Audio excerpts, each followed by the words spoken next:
Dave, you have a business with charter boats in the Charleston City Marina. And we're going to be doing this boat show on the East Coast. Mm-hmm. And a lot of people who come to this show have never owned a boat, or they're just experiencing it for the first time. So Charleston is a very coveted place to go. So can you talk a little bit about your business and what you offer in the charters? Sure. So we're based out of Charleston City Marina, which is right downtown Charleston. We have several different boats that we offer for charter.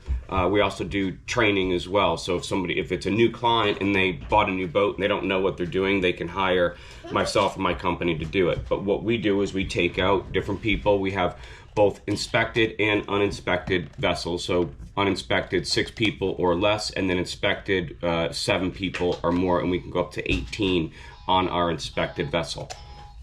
If I were to sign up for your training, what kinds of things would I learn from you? Like,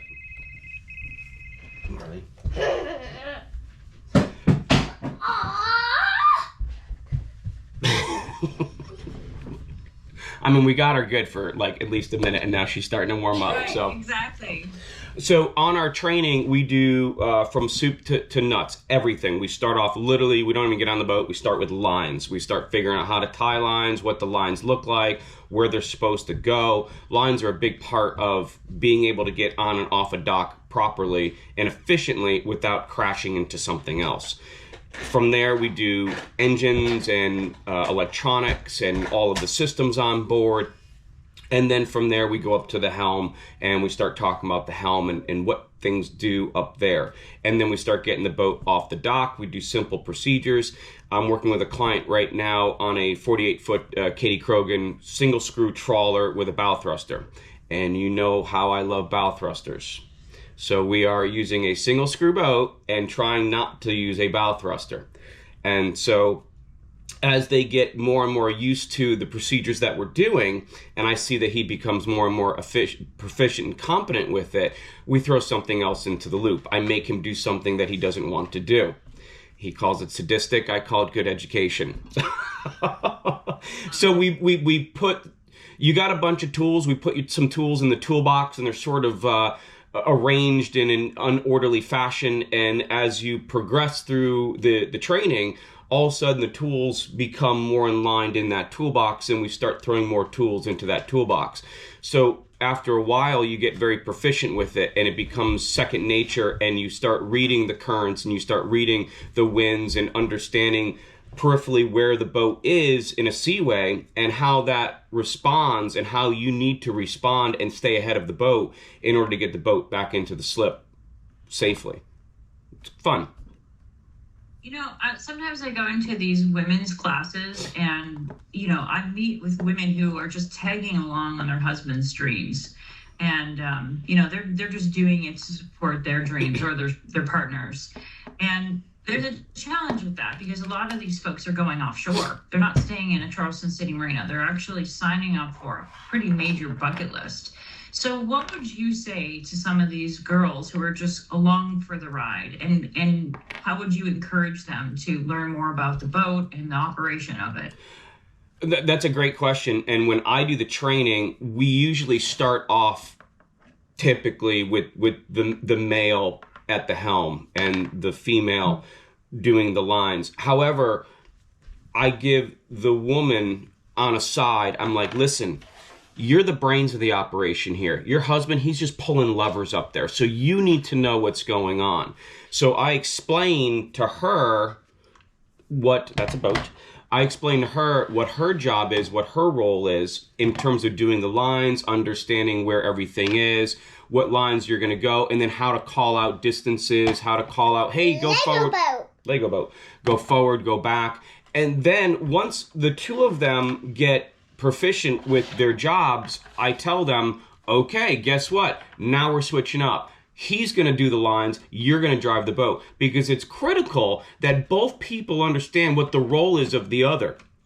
And it's so funny to see, typically, you know, the guy, oh, get this line and get that line, you didn't do this, you didn't do that, and then all of a sudden roles change, And all of a sudden he realizes that that's not such an easy job. And I make sure that I pound it into him, said, see, you didn't do that, you didn't do this, so we're hard. And it's all ingested and joking, and it makes it for a fun learning experience because it's more in a joking way, but it gets the point home that both jobs are critical, and you need to know both jobs, because just like you alluded a second ago, if you're offshore and something happens to him, she needs, or whatever the other partner is, needs to know about the boat, needs to know what the engines are, what the controls are, the steering wheel, how to do autopilot, how to control that. And it gives them really a sense of power in regards to knowing what it is up on the bridge and how to drive the boat and how to steer the boat and what's going on. So it really gives them a sense of security to know that they have an idea of what's going on. And if something happens, that they have at least the bare basics to be able to get the boat back to the dock or make phone calls, or, this channel on 16 is to call the Coast Guard and things like that. So we go over all of that during our training. Right. The other part of the audience is, in Washington, D.C., there are a lot of women who actually live on a boat. Marley, would you live on a boat? Yeah. You would? Well, a lot of these girls live on the boat, but they've never learned how to take care of their boat. And sometimes the boat doesn't leave the dock. They just use it as their home in Washington, D.C. Dave, can you give some advice to those people? Sure. So we have a lot of those people as well down in Charleston, and I know a lot of girls that live on boats. And they'll call me from time to time and say, hey, this broke, or this isn't working, that's not working. I'll bring down my voltmeter and say, okay. And as I'm going through the systems to try and figure out what's wrong, I'm showing them, here's a voltmeter, here's AC, here's DC, here's how to use a voltmeter, here's what you're looking for, here's a 12 volt system or a 24 volt system. These are the things that you should be looking at in the basics and basic knowledge that you should know to be able to take care of your boat. Just because you're not planning on taking the boat off the dock, that doesn't mean that you're not in peril of sinking or having problems or having to mitigate some type of issue or disaster on board the boat. Electrolysis and bilge pumps and all things that could sink a boat. Hoses, how to check a hose. What does a hose look like when it's starting to get dry rotted and starting to come loose? Have you exercised your sea cocks?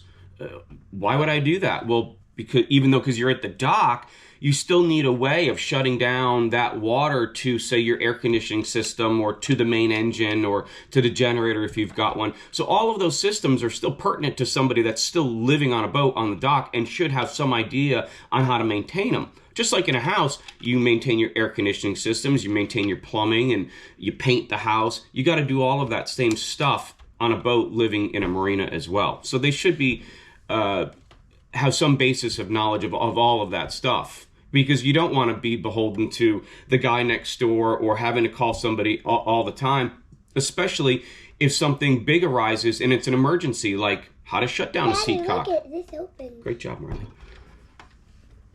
And you bring Marley along on a lot of your days on the docks, and even on some of the boat repairs. Marley is so blessed to have you and be able to follow you around and see all the things that you do. But a lot of girls don't grow up with that kind of role model. How can we as a society encourage young girls to get more involved with boating?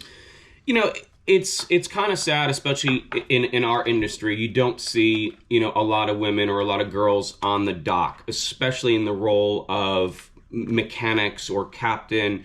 They're certainly an anomaly, and I think they do a great job. And just because you're a girl, we have these social norms, right? The guys are the captains. The guys are the ones that are going to turn the wrenches and things like that. I've had girls work for me that are brilliant when it comes to that stuff, and they do a really good job, and I can train them better, and they know things quicker and easier than a lot of guys that I've trained. So don't pigeonhole yourself into saying my role is a stew or a deckhand or just a chef or something like that. You can aspire to being a captain, and a really good captain, or an engineer, or managing boats and fixing boats and things like that.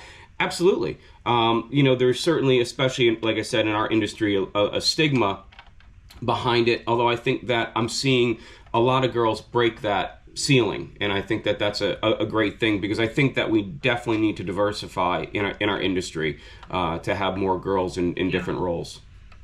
For sure. And on the flip end of that, I've also seen women who have lost their husbands, and you and I have dealt with a situation like that in Charleston, where, all of a sudden a girl has to know everything about the boat, not just the operation of it, but also the ownership of it. And, those are situations where, women are just not prepared. And I've seen it happen with customers we've had at all ages, especially during COVID, because a lot of people weren't taking care of their other health issues. And there were people who were younger than me who all of a sudden lost a partner, and they had to learn how to operate the boat. So, I think it's really important that Marley is learning how to find your way around the boat, learn how to fix things, shadow you on those, learn how to operate. And I think it's great to give her that exposure at a really young age. So I really appreciate what you're doing with her. I think she doesn't know how blessed she is to have so many boats and so many different size boats, and maybe she does. I do. Daddy, does this open? Maybe we're going to go on a boat ride today. Daddy, does this open? Does not. She's going to break it anyway. I really appreciate your time. And Marley, thank you for talking to all the girls about the things they can do on boats. And I appreciate that you follow your daddy and see all the things that he wants to teach you on the boats. And maybe someday when you get older, you're going to be the captain. Would you like to be a captain? I want to be a dentist. A dentist? Okay. You can be. Well, you know what? You could go to the Bahamas on the boat and be the dentist in the Bahamas, because they really need dentists in the Bahamas. But you could take a boat to get there. What do you think? What do you think? Good. Thank you so much for your time. Thank you. Can you say goodbye? I got a kiss mark, Dad. Yeah, I got a kiss mark. Can you say goodbye to Carrie? Bye-bye. Bye, Marley. All right, thank you. Thank you. Bye. Take care. Okay, bye. Bye.